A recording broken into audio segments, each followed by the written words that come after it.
In the final blue light before dawn, something moves between the trees. It is silent, low to the ground, almost invisible. A flash of red first slips through the frost-covered grass. A white-tipped tail vanishes behind a stone wall. For a moment, the forest seems empty again. But it is not empty. It is being watched. The fox has always lived at the edge of our imagination, part hunter, part trickster, part ghost. In folklore, it is clever. In the wild, it is cautious. In our cities, it is a survivor. Foxes have crossed deserts, forests, mountains, farms, and city streets. They have lived beside wolves, humans, owls, eagles, cars, dogs, and concrete. They are small enough to disappear, but intelligent enough to endure. Tonight, we follow one of the most adaptable predators on Earth, not as a villain, not as a fairy tale trickster, but as a living animal shaped by hunger, danger, parenthood, and instinct. This is the secret world of foxes. To understand the fox, we first have to separate myth from muscle, legend from life. The red fox, known scientifically as Vulpes vulpes, is a member of the dog family, Canidae. It is related to wolves, coyotes, jackals, and domestic dogs, yet it lives by a very different strategy. Where wolves often rely on strength, group coordination, and endurance, the fox survives through stealth, flexibility, and patience. The red fox is an omnivore, meaning it can eat both animal and plant foods. It hunts rabbits, mice, voles, birds, frogs, snakes, insects, and other small prey, but it may also eat berries, nuts, carrion, and human leftovers when the opportunity appears. This wide diet is one reason foxes can survive in so many places.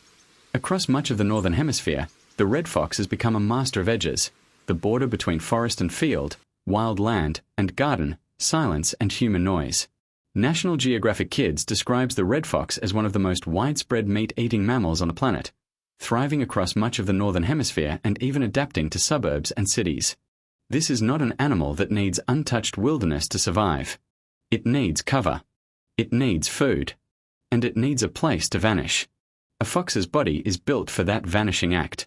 Its pointed muzzle can probe through grass and snow. Its large ears rotate toward hidden sounds.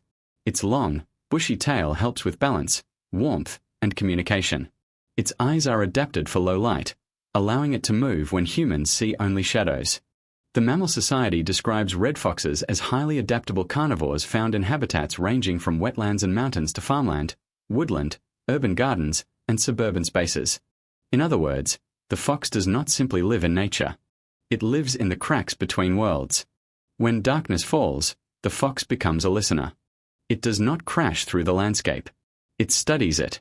Every sound matters. The scrape of a beetle under leaves, the tiny movement of a vole beneath grass, the flutter of a sleeping bird, the distant bark of a dog.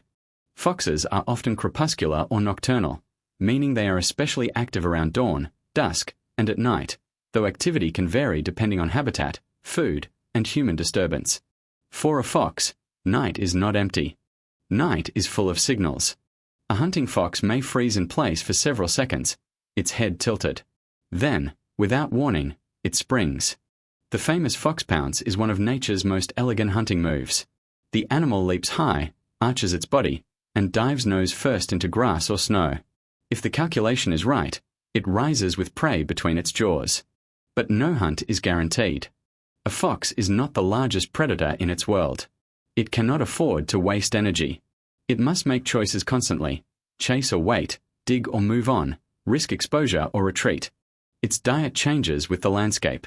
In rural areas, foxes may feed on small mammals, rabbits, birds, invertebrates, and seasonal fruits. In coastal areas, they may take crabs or seabirds. In cities, they may scavenge human food waste, bird food, or leftovers from bins and compost heaps. This flexibility is not greed. It is survival. To many people, the fox is no longer a creature of deep forests. It is the animal seen on a security camera at 2:14 in the morning. The red shape beside the trash cans. The sudden visitor in a garden. The scream outside the window that sounds almost human. As human cities expanded into fox habitat, foxes did not always disappear. In many places, they adapted. National Geographic Kids notes that red foxes can hunt at night in backyards, gardens, and city parks, using darkness to avoid people while taking advantage of the food and shelter available in human-dominated spaces. A city can be dangerous for a fox. Roads kill. Dogs chase. Poison, disease, and conflict are constant threats.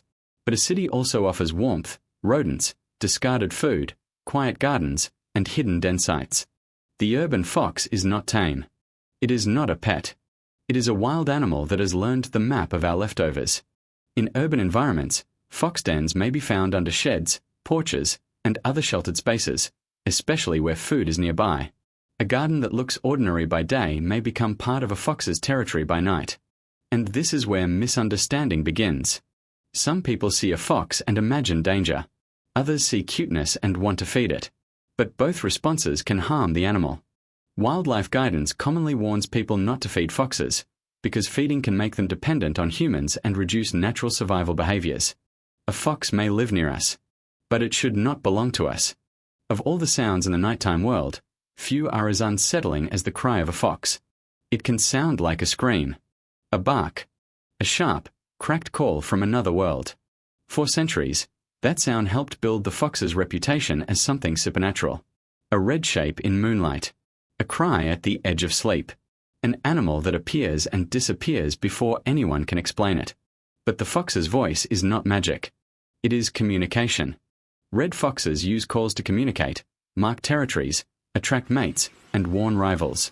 Their screams are especially noticeable during the breeding season, when foxes are searching for partners and defending space. A fox's world is full of boundaries invisible to us: scent lines, paths, dens, feeding routes, dangerous corners, rival territories. A call can say, "I am here. This place is taken. Come closer. Stay away." And when that call travels through cold air, bouncing between houses or trees, it becomes one of the most haunting sounds in the animal kingdom. In spring, the fox's secret life moves underground. A den is more than shelter. It is a nursery, a fortress, a place where the next generation begins life blind, helpless, and completely dependent. Red fox dens, sometimes called earths, may be dug by foxes or adapted from existing burrows. In wild landscapes, they are often placed near forest edges or fields where hunting is productive.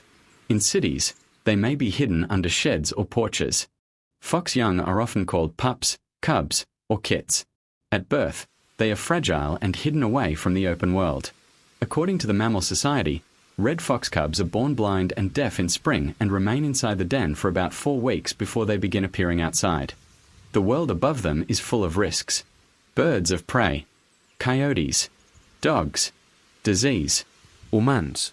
But inside the den, the family works with quiet discipline. Both parents may help raise the young. National Geographic Kids notes that red fox parents take turns hunting and bringing food back to hungry kits waiting at the den. This is a different side of the fox, not the lone trickster, but the provider, the patient parent, the animal returning again and again through danger because small lives are waiting in the dark. At first, young foxes learn through play. They tumble, bite tails, stalk leaves, pounce on shadows. To human eyes, it looks like mischief, but play is practice. Each clumsy leap is a rehearsal for hunting. Each chase builds coordination. Each mock fight teaches strength, restraint, and reaction. A young fox must learn the language of the landscape quickly. Which sounds mean prey? Which smells mean danger? Which roads are deadly? Which humans ignore them? Which dogs do not? In the wild, life is brief for many foxes. National Geographic Kids lists the average wild lifespan of a red fox as about 2 to 4 years, while the Virginia Department of Wildlife Resources gives a similar wild lifespan of 3 to 4 years. Some individuals may live longer, but for many, survival depends on learning fast. By late summer and autumn, young foxes begin to range farther from a den. The playful world of spring gives way to the harsher lessons of independence. Every fox must eventually become a ghost on its own. When most people hear the word fox, they imagine one animal: red fur, black legs, white tail tip.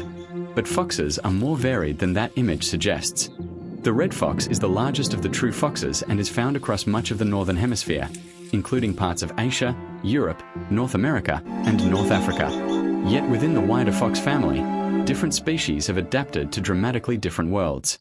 There are foxes of the desert, where ears release heat and every drop of water matters. Foxes of snow and ice, where thick fur and compact bodies resist freezing winds. Foxes of forests, grasslands, mountains, farms, and cities. The fox is not a single survival strategy. It is a theme with many variations. Small predator, sharp senses, flexible diet, cautious movement, relentless adaptation. This is why foxes appear in so many human cultures. The animal is visible enough to be noticed, elusive enough to become mysterious, and intelligent enough to become symbolic. We gave it stories because it was always nearby, but never fully ours. Long before wildlife cameras and scientific studies, humans knew the fox through signs. A missing hen, tracks in mud, a cry in darkness, a red shadow near the boundary of the village. So we turned the fox into a character. In many cultures, it became the trickster, clever, slippery, impossible to trap. In European stories, foxes often outwit stronger animals. In Japanese folklore, the kitsune can be magical, wise, deceptive, or divine. In children's literature, the fox appears as both villain and hero, dangerous in one tale, charming in another. But folklore often reveals more about us than about the animal. We called the fox cunning because it escaped our traps. We called it wicked because it took food we claimed as ours. We called it magical because it moved where we could not see. The real fox is not plotting like a storybook villain. It is listening. It is hungry. It is trying to live until morning. Nowhere is the fox more controversial than near farms. To some, it is a threat to poultry. To others, it is a useful predator that controls rodents. Both views can contain truth, depending on the place, the season, and the way humans protect their animals.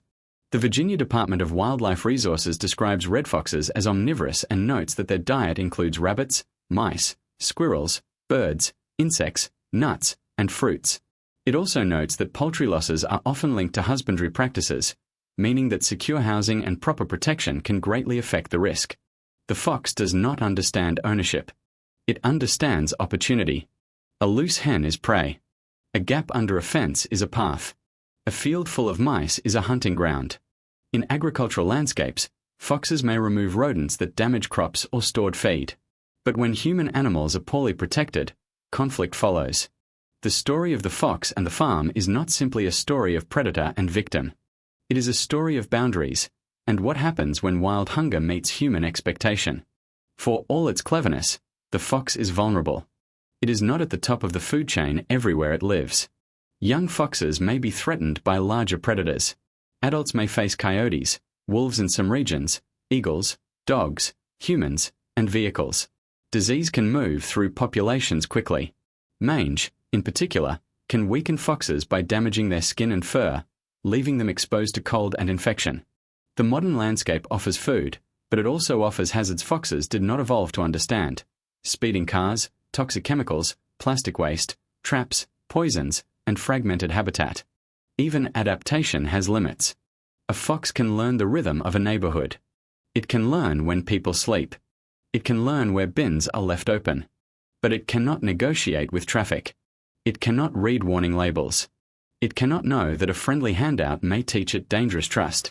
Scientists study foxes not because they are rare everywhere, but because they are revealing. A fox population can tell us about habitat change, urban expansion, disease, prey numbers, and the invisible connections between human behavior and wild animal survival. Foxes are generalist omnivores and opportunists, adapting their food choices to whatever their environment provides. That makes them excellent examples of behavioral flexibility. They are not specialists locked into one narrow way of life. They are problem solvers. Not in the human sense of solving equations, but in the ancient animal sense, testing, remembering, avoiding, returning, adjusting. This cautious intelligence is easy to misread. A fox that returns to a garden is not asking to be domesticated. A fox that watches from a distance is not posing for us. A fox that steals food is not being evil. It is doing what evolution has rewarded. Observe. Adapt. Survive. Imagine one fox. A vixen. She has survived winter, raised a litter, crossed roads, escaped dogs, and learned the safest routes through her territory. Before sunrise, she moves along a familiar hedgerow. Her paws know the path.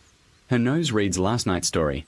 Rabbit, cat, human, rain, another fox. She pauses, listens. A vole moves beneath the grass. She pounces, misses. For a moment, she stands perfectly still, as if embarrassed by the empty earth. Then she moves on. There is no time for failure to become drama. By morning, she is hidden in cover. Humans begin their day, unaware that she has already crossed their world and vanished from it. During the day, she rests. A fox may look peaceful when sleeping, but even rest is alert. Ears twitch. Nose moves. One unfamiliar sound can bring the head up instantly. By evening, hunger returns. The light fades. The human world closes its doors. And the fox world opens. So what should we do when a fox appears in our world? The answer begins with respect. Do not feed it. Do not chase it. Do not try to touch it. Secure rubbish bins. Bring pet food indoors. Keep small pets protected, especially at night. If you keep poultry, use secure housing and check for gaps. Watch from a distance. A fox seen in a neighborhood is not automatically a problem. It is a reminder. The wild has not disappeared. It has adapted. It is moving quietly along the margins of our lives. The safest relationship with foxes is not closeness. It is coexistence. Let them remain wary. Let them remain wild. The fox has survived because it refuses to be only one thing. It is a hunter, but also a scavenger. A parent, but also a loner. A rural animal, but also an urban survivor. A symbol in our stories, but also a real creature with blood, hunger, fear, and memory. It does not dominate the landscape. It threads through it. Between trees. Between houses. Between myth and science. Between our world and the wild ones still breathing beneath it. And perhaps that is why the fox still fascinates us. Because every time we think we understand it, it slips beyond the edge of sight. A red flash. A white tail. A cry in the dark. Then silence. The fox is not a monster. Not a pet. Not a myth. It is something far older and more fragile. A survivor. And as long as there are shadows between our lights, the fox will be there, listening, waiting, and moving silently through the night. If you enjoyed this journey into the hidden life of foxes, subscribe for more cinematic wildlife documentaries, stories from the natural world, and deep dives into the animals that live closer to us than we realize. And the next time you hear a strange cry outside your window, pause before you fear it. Somewhere in the darkness, a fox may simply be calling into the night.